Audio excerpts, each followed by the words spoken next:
série. Nós começamos pelo Salmo número 121, algumas semanas, alguns meses atrás, e hoje encerramos com o primeiro salmo dessa série. Para a gente recapitular um pouco, os salmos de romagem se referem a um tipo de música, de poesia, ou tipo de prosa, ou trova que eles cantavam enquanto caminhavam em direção a Jerusalém, para oferecer os seus sacrifícios, para participar das festividades que fazem parte do calendário judaico, enquanto ele subia, enfrentando inimigos, situações adversas, dificuldades do próprio coração. Eles iam entoando esses hinos ou declamando essas poesias, como que para fortalecer o coração deles diante do objetivo pelo que eles estavam fazendo aqui. E interessante que essa série começa justamente com um salmo que fala sobre as dificuldades que a vida nos apresenta. E o título que eu dei para essa mensagem de hoje é Vivendo em um Mundo Difícil. E de fato nós vivemos em um mundo muito difícil. Quase exatamente um ano atrás, eu preguei uma minissérie falando sobre justiça. E para começar a falar sobre justiça, eu lembro que eu apresentei alguns casos de injustiça que nós enfrentamos no mundo. Eu lembro que os exemplos que eu dei, o primeiro foi a diferença entre o salário mínimo no Brasil, ou a renda média de um brasileiro, na época, um ano atrás, era mais ou menos entre R$ 1.500 e R$ 1.600, e a quantidade de dinheiro que um parlamentar no nosso país tem à disposição para ele trabalhar. Depois, um outro exemplo que eu usei foi de um homem brasileiro chamado Edivaldo da Silva, que um dia foi confundido com um assassino, Edivaldo Silva, sem o W. Então ele foi preso, quando ele passou por uma blitz, ele foi preso, e ficou, pela primeira vez, 9 anos preso injustamente. Depois de um longo processo judicial que a família dele enfrentou e que ele também enfrentou, ele foi solto depois de 9 anos de estar preso injustamente. Mas ele conseguiu ficar não mais do que 2 anos e meio solto, porque ao passar por uma outra blitz de carro, ele foi novamente preso, pensando que ele fosse o assassino que ainda continuava procurado, porque não tinha sido preso. Dessa vez ele ficou mais 13 anos preso injustamente. O problema é que enquanto ele estava preso, um dia estourou uma rebelião no presídio em que ele se encontrava, aqui no interior de São Paulo, e uma das bombas de efeito moral que a polícia estava utilizando estourou, cegando as 2 vistas do Edivaldo. E ele perdeu a vista dele. Ele foi solto, isso no segundo ano que ele estava preso pela segunda vez. Ficou mais 11 anos preso, cego, injustamente. Ele saiu, mais ou menos no ano de 2009. Em 2011, o Edivaldo morreu, em decorrência das implicações das cirurgias que ele estava fazendo, das dores que ele enfrentava, mesmo tendo perdido a vista. E até onde eu procurei, a família dele ainda não tinha sido ressarcida, ou a justiça não tinha sido feita em relação ao que tinha acontecido. Um outro exemplo de justiça que eu dei foi sobre um jovem rapaz de 14 anos nos Estados Unidos, isso na década de 50. Ele resolveu visitar uns parentes no sul dos Estados Unidos, que naquela época era bastante escravocrata, racista, segregacionista, e ele estava em um posto de gasolina com o primo dele. Então sai uma moça da loja de conveniência e ela acusa esse rapaz de 14 anos de ter feito algum gracejo imoral com ela. Isso mais ou menos às 6 horas da tarde. Às 2h30 da manhã, mais ou menos entre 5 e 7 homens brancos, fortes, muito armados, invadiram a casa desse garoto com todos os familiares, levaram esse menino. Depois de 3 dias, o corpo dele foi encontrado em um riacho muito próximo da casa dos avós dele. Estava completamente mutilado, perfurado de balas, e teve uma pedra amarrada no seu corpo para ser jogada no riacho. A foto desse garotinho, chamado Tio, repercutiu no mundo inteiro naquela época, porque um repórter do New York Times tirou uma foto do caixão aberto, o corpo, o rosto completamente desfigurado. Então as pessoas que estavam em volta foram chamar a atenção daquele repórter pela insensibilidade que ele tinha em tirar aquela foto. E a mãe de Tio disse: não, deixe ele tirar a foto, eu quero que o mundo inteiro veja o que eles fizeram com o meu bebê. No ano de 2013, essa moça, que naquela época era casada, tinha 21 anos de idade, no seu leito de morte, depois de lutar alguns anos contra o câncer, assumiu que ela tinha inventado a história, porque naquela época era o hype da época deles, inventar histórias sobre racismo para perseguir os negros no sul dos Estados Unidos. Exemplos como esse, talvez você conheça muito mais do que o que eu apresentei aqui, de injustiça que reflete a dificuldade de viver no mundo em que nós vivemos. O mundo é um mundo mau, de pessoas que muitas vezes pensam mais em si mesmas do que no próximo, que pensam mais em dinheiro do que em felicidade até, do que em família, e que muitas vezes usam aquilo que tem para sobrepujar os outros e conseguir as coisas que almejam. Esse salmo fala mais ou menos sobre isso, uma perspectiva de alguém que morou há quase 4.000 anos atrás. Como que eram as dificuldades que alguém encontrava nesse tempo? E como nós conseguimos relacionar isso aos nossos dias de hoje? É isso que nós vamos ver. Então eu queria te convidar para abrir a sua Bíblia no Salmo de número 120, para aquele que não tem uma Bíblia, que consegue enxergar essas letras pequenas aqui. O texto está projetado aqui também, tá bom? Salmo de número 120.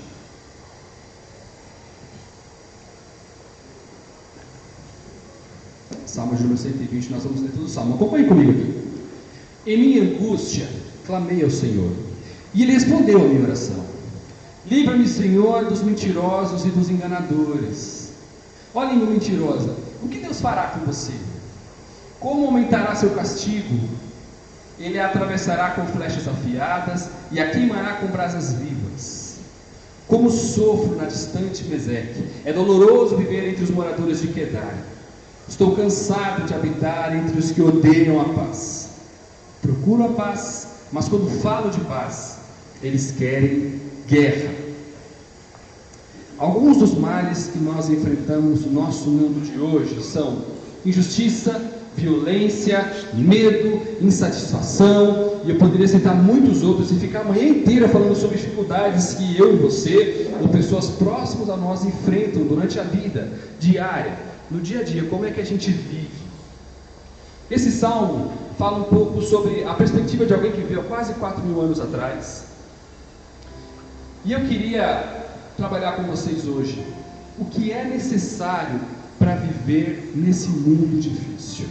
Eu não preciso falar para vocês o quão difícil é a vida. Eu dei alguns exemplos superlativos aqui de como o nosso mundo é injusto, de como algumas pessoas provam de muito mais injustiça do que nós provamos. Mas eu não preciso falar para você o quão difícil é acordar de manhã, ir trabalhar, voltar de tarde cansado, e ter que dar tempo para a família, e às vezes o mês é mais longo do que a grana é curta. Eu não preciso falar para vocês dificuldades, às vezes com saúde, problemas de relacionamento entre familiares que surgem normalmente, ou de relacionamento com as pessoas que vivem em volta da gente, ou problemas no nosso próprio casamento, alguma conversa não resolvida. Eu não preciso falar para você das dificuldades, você sabe o que você passa. O que eu preciso te ajudar é o que é necessário para viver nesse mundo difícil, do que nós precisamos. Em primeiro lugar, confiar na proteção do Senhor. Em primeiro lugar, a primeira dica que eu queria te dar sobre o que é necessário para viver nesse mundo difícil é confiar na proteção do Senhor. Olha o que diz o primeiro versículo do texto.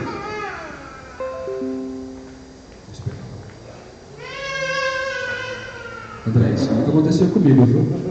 Ninguém que tem filho também passou por isso, né? Então todo mundo olha com um olhar bem julgador para o André, como se ele não fosse o meu pai.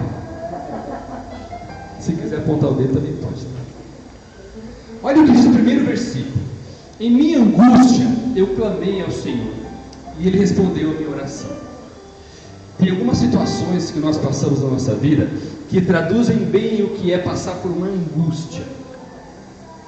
Algumas nós mesmos criamos, outras são reais. Eu lembro quando a Maria nasceu, minha primeira filha. Eu lembro que a gente foi pro ginecologista, rotina para ver como é que estavam acontecendo as coisas, e a gente teve a notícia de que a moça tinha rompido, que ia precisar ir para o hospital, e foi e tal. Ela nasceu Ela nasceu por volta das 9h30 da noite. Até liberar ela, liberar a Paula, por volta de 11h30 ela estava naquele, como é que chama a saturação? Bercinho aquecido. Ele estava naquele lugar lá. E eu, pai de primeira viagem, babando assim, poxa vida, que coisa mais linda. Ah, meu Deus, obrigado, nasceu com saúde e tal. E nisso, eu não podia entrar na sala, estava só ele e a enfermeira. Entre eu e a enfermeira tinha uma porta, e atrás da enfermeira tinha outra porta, atrás dela. E eu fiquei olhando assim, paranoia de pai de primeira viagem. Eu fiquei olhando assim e falei, essa mulher vai roubar minha filha, vai fugir por aquela porta. E eu não descansava enquanto eu não sabia o que estava acontecendo. Até que ela liberou a porta para que eu entrasse. Agora você pode entrar para ver o neném. Aí eu abri a porta e fiquei lá mais próximo, olhando. Mas o olho no peixe é drogado. Aqui. Até que ela falou assim para mim, ela é linda, né? É, obrigado. Nossa, dá vontade de roubar para mim. Aí eu fiquei mais angustiado ainda. E eu não tinha jantado nada. E por volta de meia-noite e pouquinho, a Fátima, minha sogra, chegou para ficar lá com ela, tá? E eu fui jantar. E eu falei, Fátima, não tira o olho dela, fica aqui, olha para ela. Eu fiquei angustiado, mas sem motivo. Em outras situações, a gente fica angustiado de verdade. A palavra que é usada aqui no original hebraico para traduzir essa palavra angústia é traduzida muitas vezes como uma necessidade. Alguém que quer algo e não pode. Não uma necessidade que a gente tem de um carro novo, de um relógio novo, de um celular novo. Não, necessidade de coisas fundamentais para a vida. Água, comida, esse tipo de coisa, de abrigo. Também, da raiz dessa palavra, descende a palavra lepra e leproso. Alguém que realmente passa por angústia. A gente lembra do exemplo de Jó, que contraiu lepra e que usava caco de telha para coçar suas feridas. Esse tipo de angústia que ele está traduzindo. Nessa angústia é que ele clamou a Deus. E algo muito interessante nessa palavra clamei. Primeiro que ela está no passado, e depois a palavra respondeu também está no passado, indicando para a gente que o salmista está falando sobre uma experiência que ele viveu. Aquilo já aconteceu. Ele clamou e Deus respondeu. Então ele está dizendo para a gente, clamar a Deus funciona. Confiar em Deus funciona, porque a gente clama e Ele responde. Mas a ideia dessa palavra clamor aqui é a palavra que é usada para quando você vai chamando alguém e vai se aproximando. Imagine que eu fosse falar com o Bruno aqui. Bruno! Enquanto eu vou falando com ele, vou me aproximando. A ideia é de que o interlocutor aqui está clamando a Deus e também está se aproximando dele. Para isso nós damos o nome de fé. Clamar a Deus e se aproximar dele, sabendo que nele nós podemos confiar, sabendo que tudo mais falha, dinheiro falha, as pessoas que nós confiamos podem falhar com a gente, os governantes que nós votamos também podem falhar com a gente. Deus não falha, Deus é confiável, Deus é digno de que nós depositemos em toda a nossa confiança. Ele é digno de alguém que pode suportar a nossa angústia. E o Senhor Jesus falou sobre isso. Aprendei de mim que sou manso e humilde. Tragam o seu fardo pesado para mim e eu te dou um leve de carregar. Funciona confiar em Deus. Interessante que durante esse salmo, nós vamos ver isso, o salmista não apresenta a solução depois que ela aconteceu, mas ele confia de que Deus respondeu a oração dele. E muitas vezes a resposta que nós obteremos de Deus é consolo. Está resolvido? Ainda não, mas é aquele consolo que só os filhos de Deus sentem. O mundo parece que está caindo à nossa volta, mas o nosso coração está em paz, porque nós confiamos em Deus. Como uma criança que não tem noção da ebulição política que o nosso mundo inteiro vive hoje, do que é passar por uma pandemia como essa, mas ela vive a vida dela. Ela, como a Maria, que acha divertido colocar máscara para ir nos lugares, de repente ela tira, aí ela quer colocar de novo. Ela confia na gente. Quando eu digo coloca máscara, ela coloca. Quando eu digo para tirar a máscara, ela tira. Confiar em Deus funciona. O que falta a nós é essa aproximação e crer que a resposta que Deus nos dá é aquela que nós precisamos, não necessariamente aquela que nós queremos, a que nós precisamos. E algo muito interessante aqui é que tipo de angústia aqui esse salmista está passando. Olha como ele escreve a angústia que ele passa. Livra-me, Senhor, e aqui eu adicionei como está no original, dos lábios mentirosos e das línguas enganadoras. Essa expressão livra-me, ela não foi traduzida no profundo da palavra, porque aqui ele está dizendo livra a minha alma. Como assim? Livra a minha alma de lábios mentirosos, de línguas enganadoras. Porque eu e você sabemos que muitas vezes palavras ferem muito mais do que um toque físico. Palavras ferem e machucam por muito mais tempo do que se fosse um machucado. A gente que é casado sabe muito bem o que é isso. Tudo que a gente espera é que o nosso marido ou a nossa esposa chegue e fale: só me perdoa, eu não devia ter feito isso, eu agi mal, eu falei o que eu queria falar, mas não do jeito que eu deveria ter falado, ou eu não precisava agir daquele jeito. Nós homens geralmente motivados pela fome, é ou não é? As mulheres aqui sabem o que é o homem com fome? Ter um monstro verde de chifre, garras, totalmente sem paciência. Quando está cansado, também. Nós também sabemos o que é enfrentar a fúria de uma esposa que vê uma toalha, uma roupa jogada, um sapato jogado. Aqui ele está clamando pela alma dele. E qual o problema dos lábios mentirosos e das línguas enganadoras? As duas palavras utilizadas aqui, apesar de serem diferentes, também são traduzidas como pessoas traidoras, traiçoeiras, enganadoras, oportunistas. Aquela pessoa que ri para você quando está perto de você, mas quando você vira as costas, ela fala tudo o que ela realmente pensa sobre você. Ele é sempre prestativo, está sempre por perto. Você não consegue se livre desse tipo de pessoa. Se você olhar bem na nossa época digital, nas redes sociais, você vai ver o comentário dessa pessoa na publicação de quase todo mundo. Ele também tem muito tempo livre para ficar bajulando várias pessoas. Nós sabemos que o amigo de verdade não é aquele que diz o que você quer ouvir. Amigo de verdade é aquele que te aproxima de Deus, que fala aquilo que você não quer ouvir, aquilo que dói, aquilo que machuca, porque esse tipo de pessoa é extremamente venenosa, perniciosa, porque ele te faz prosseguir no erro por muito tempo.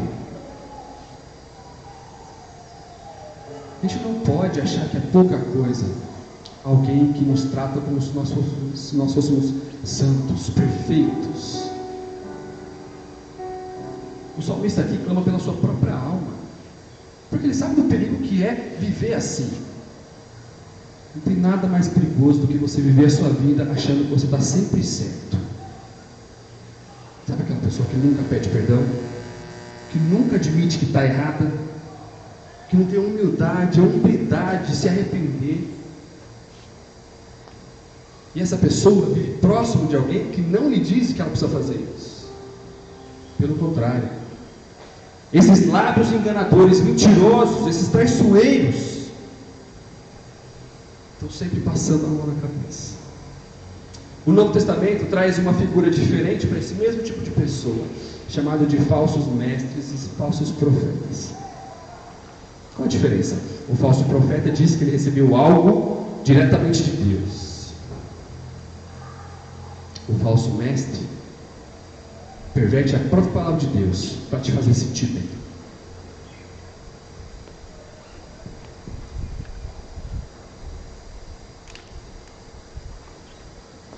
O perigo de ter alguém que está sempre passando a mão na sua cabeça é tão profundo que o salmista clama pela sua alma. Porque por fora você pode estar se sentindo muito bem, mas por dentro o seu coração está em pedaços e cada vez mais distante de Deus, porque essa pessoa não te confronta. E na verdade ela é traiçoeira, porque ela tem outros interesses, É essa figura que o salmista está descrevendo para a gente. Olha que interessante o que esse comentarista diz. Estou convencido de que a maioria dos problemas nas famílias e igrejas são causados por cristãos meramente confessos, que não têm um relacionamento real e vital com Jesus Cristo. Eles não são humildes pacificadores, são arrogantes arruaceiros. Você conhece uma pessoa que é assim? Tudo quer resolver no peito. Não tem uma palavra de brandura, não é humilde, ela está sempre certa. Ela tem sempre algo melhor para dizer, alguma ideia melhor.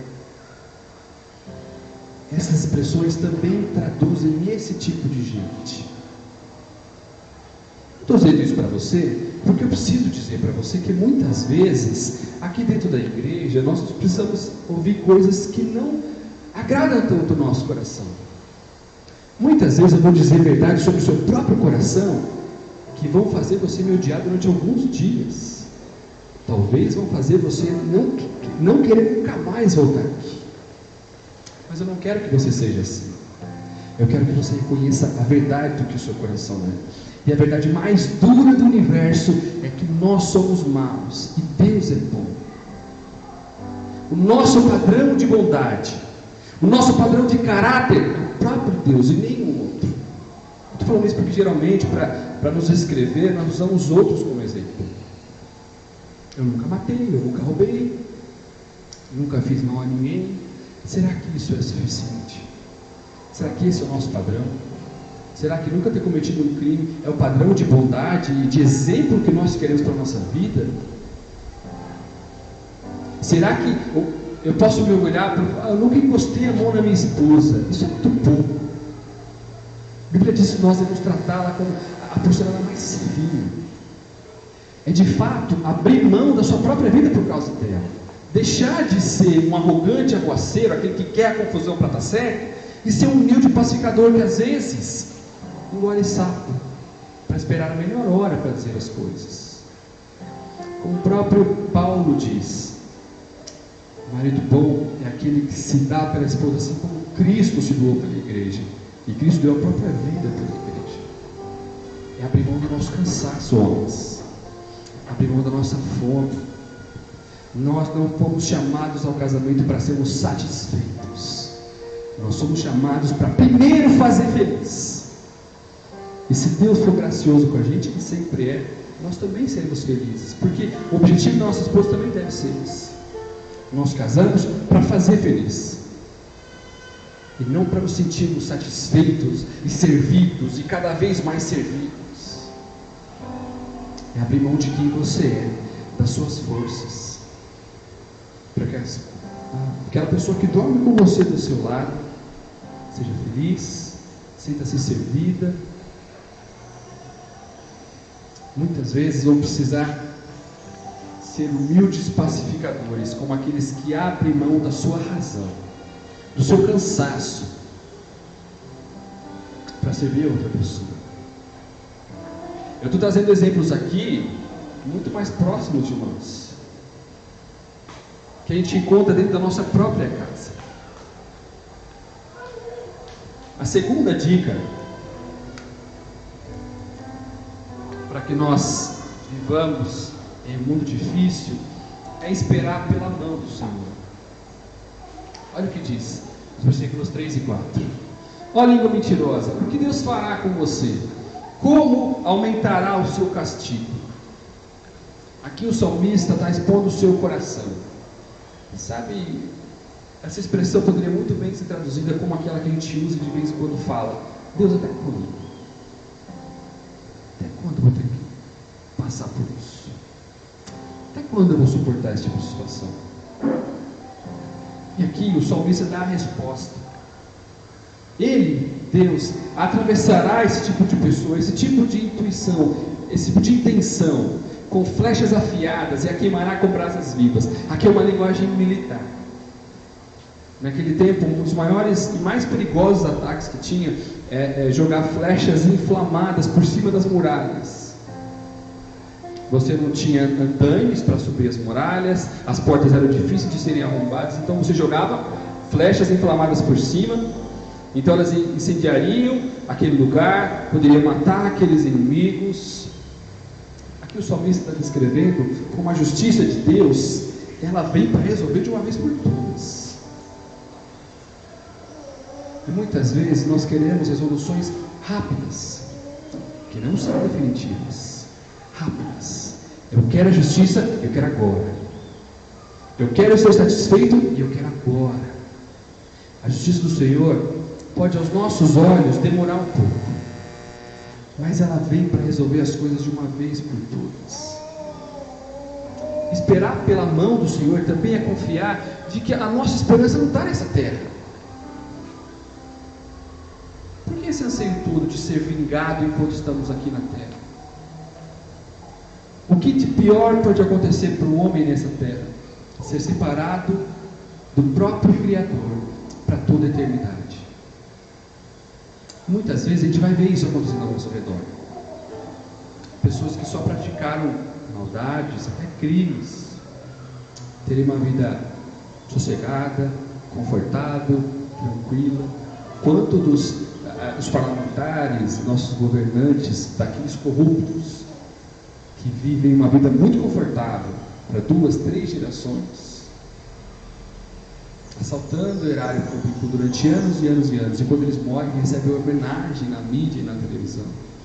A gente se enche de raiva disso, a gente não se conforma, e talvez ele tenha conseguido evitar a justiça humana, mas a justiça divina ninguém escapa. Um dia todos nós teremos que nos encontrar com o irremediável, que é a morte. E depois da morte, o que é que vem? E essa pergunta fica para o seu e para o meu coração. O terceiro passo, a terceira dica para que nós possamos viver o que é necessário para viver um mundo difícil, é viver esperando pelo Senhor. Olha o que ele diz nos últimos versículos: como sofro na distante Meseque, como é doloroso viver entre os moradores de Quedar.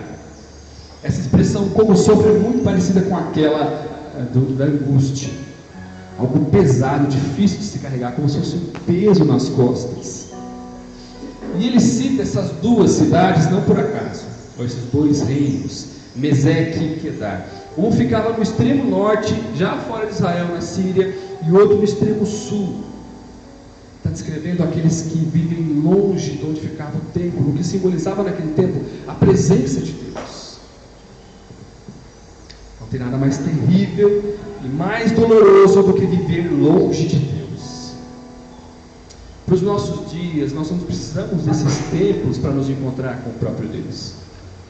A Bíblia diz que Ele habita em nosso meio. Mais do que isso, quando você se rende aos pés do Senhor Jesus, Ele habita em você. Mas a distância de Deus é a coisa mais dolorosa que o homem pode enfrentar nessa vida. Essas duas figuras de cidades muito distantes traduzem isso.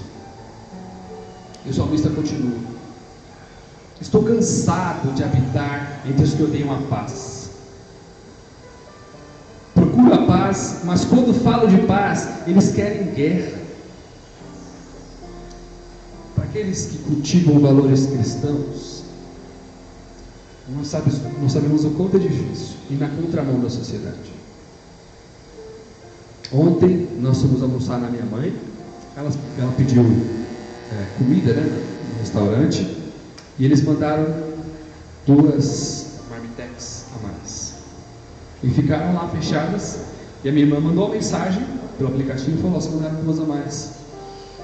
Aí o motoqueiro voltou a buscar assim, ele agradeceu como quem não acreditava que aquilo estava acontecendo. Ninguém não quer saber se ele tivesse ficado com aquilo. Ele agradeceu porque era o primeiro dia de trabalho dele como entregador naquele restaurante. Ia sair do bolso dele aquela entrega. E muitas vezes a gente vai fazer esse tipo de coisa e algumas pessoas vão dizer do lado: "Você é besta, eu teria ficado". Ninguém não quer saber. Aqueles 50 centavos a mais de troco que a gente leva, aquele pouquinho a mais do negócio que a gente leva, aquela vantagem que a gente pensa levar quando mentimos para nossa esposa ou para o nosso esposo, vítimas de um mundo com um padrão completamente deturpado e corrompido. De fato, nós vemos como se a gente procura a paz, e quando fala de paz, as pessoas à nossa volta querem guerra. Quando a gente busca pelo aquilo que é certo, as pessoas à nossa volta dizem: não, você é besta. Lembra da lei de Gerson? O negócio é levar vantagem em tudo. E para finalizar, viver esperando pelo Senhor muitas vezes pode se resumir a isso aqui. E você vai reconhecer na sua vida algumas épocas em que tudo que estava passando podia se resumir com essas três expressões: como eu sofro, como é doloroso viver, eu estou cansado. Na perspectiva de alguém que nasceu para servir a Deus, que nasceu para servir os outros, e para se parecer com o Senhor Jesus, como exemplo de alguém que se deu ao ponto de dar a própria vida, isso aqui faz todo sentido. Se você pensa em levar a vida e só se dá bem o tempo inteiro, nunca está errado, isso aqui não faz sentido para você. Mas para aqueles que procuram se parecer com o Senhor Jesus, que foram transformados à sua semelhança, isso aqui faz todo sentido, porque o próprio Deus se deu no meu lugar. Foi torturado, foi espancado, humilhado, morto no meu e no seu lugar. Mas sempre há uma oportunidade de demonstrar a graça e o amor de Deus, mesmo em tempos difíceis. Eu procuro a paz e eu falo de paz. Vou falar para você que Jesus é bom porque a minha vida é boa? Não. Vou falar para você que Jesus é bom porque Ele amou gente ruim que nem eu. Vou falar para você que Jesus é bom, que apesar de tudo que eu faço, porque a minha natureza é pecaminosa, eu consigo fazer minha esposa feliz por causa dele, não por causa de mim. Deus é bom porque Ele transformou meu coração a ponto de, mesmo eu estar passando por sofrimento, dor e cansaço, eu vou ter sempre a oportunidade, vai ser sempre um privilégio servir o outro, procurar pela paz e falar de paz. Já conviveu com pessoas que só veem o lado ruim das coisas? Gostoso, né? Isso aí não vai dar certo. Isso é tudo errado. Eu não faria assim.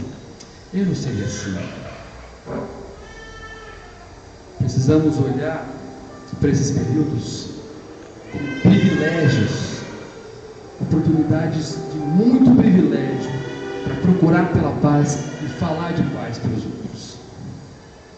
Se sua vida está difícil, eu vou te falar de um Deus que transforma a nossa vida, de um Deus que pega o nosso fardo pesado e nos dá um leve. Vou falar de um Deus que nos dá a paz verdadeira, a paz definitiva, que é a paz com Deus. A Bíblia diz em Romanos que todos nós estávamos debaixo da ira, éramos inimigos de Deus, nascemos assim, herdamos essa natureza pecaminosa, essa culpa. Não fui eu. Herdamos essa natureza e essa culpa lá de Adão, que se rebelou contra Deus. Essa é uma característica minha e sua. A Bíblia diz que o que transforma isso, o que estabelece essa paz, é o sangue de Jesus, aquele que se deu no nosso lugar. Não tem nada mais precioso do que viver em paz com Deus. E a paz com Deus quem estabelece é o Senhor Jesus. E a paz com o próximo é estabelecida por aqueles que tiveram o seu coração transformado por Jesus. Eu poderia mentir para você e tentar dizer aqui 5 dicas de um casamento feliz, 3 passos para um casamento duradouro, 5 maneiras de ser bem sucedido e ser feliz. Mas só tem uma: Jesus transforma corações. Jesus conserta relacionamentos. Jesus faz casamentos perdurarem. Jesus faz pessoas tão diferentes compartilharem a vida e gostarem de estar perto umas das outras. Essa é a única dica que eu posso te dar, porque é a única que funciona. Confie no Senhor. Viva esperando pelo Senhor. Espere sempre e somente no Senhor. Não perca a oportunidade de servir os outros. Não perca a oportunidade de estender a mão mesmo estando certo. Não perca a oportunidade de ser um reconciliador humilde. Baixa a cabeça, eu quero orar com você.